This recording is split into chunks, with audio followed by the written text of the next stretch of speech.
Ma'am, இந்த falls பெயினுக்கும் true labour பெயினுக்கும் எப்படி differentiate பண்றது? அதை அவங்க எப்படி தெரிஞ்சுக்க முடியும்? ஃபால்ஸ் பெயின்ஸ் பார்த்தீங்கன்னா செகண்ட் ட்ரைமிஸ்டர் மேலே தானே சில பேருக்கு ஆரம்பிக்கும். It's also called is Braxton Hicks contraction. So generally அது 7th 8th 9th மந்த்ல இன்னும் கொஞ்சம் சிவியராகி தெரிய ஆரம்பிக்கும்.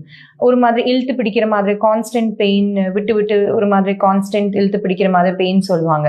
பட் வேற ட்ரூ லேபர் பெயின்ஸ் பார்த்தீங்கன்னா ஜென்ரலி லேபர் டைம்ல வர பெயின்.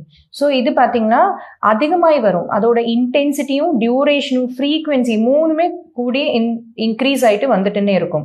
ஸோ அந்த பேஷண்ட்ಗೆ இப்போ 2 hours ஒரு பெயின் ஸ்டார்ட் ஆகுதுன்னா அது இன்க்ரீஸ் ஆகி அரை மணிக்கூர் 15 minutes 10 minutes வர ஆரம்பிக்கும். ஸோ அதோட ஃப்ரீக்வன்சி இன்க்ரீஸ் ஆகும் அண்ட் பெயின் டியூரேஷன் இன்டென்சிட்டி ரெண்டுமே இன்க்ரீஸ் ஆகிட்டு ப்ளஸ் இன்னொன்று என்னன்னா சர்வைக்கல் மியூக்கஸ் கீழே இந்த அழுக்கு மாதிரி பட ஆரம்பிக்கும் டெலிவரி பெயின் ஸ்டார்ட் ஆகும் போதும். இல்லைன்னா சில பேருக்கு வாட்டரி டிஸ்சார்ஜ் இல்லைன்னா பனிக்கூட உடஞ்சு தண்ணி லீக் ஆகிட்டு வந்துடும்.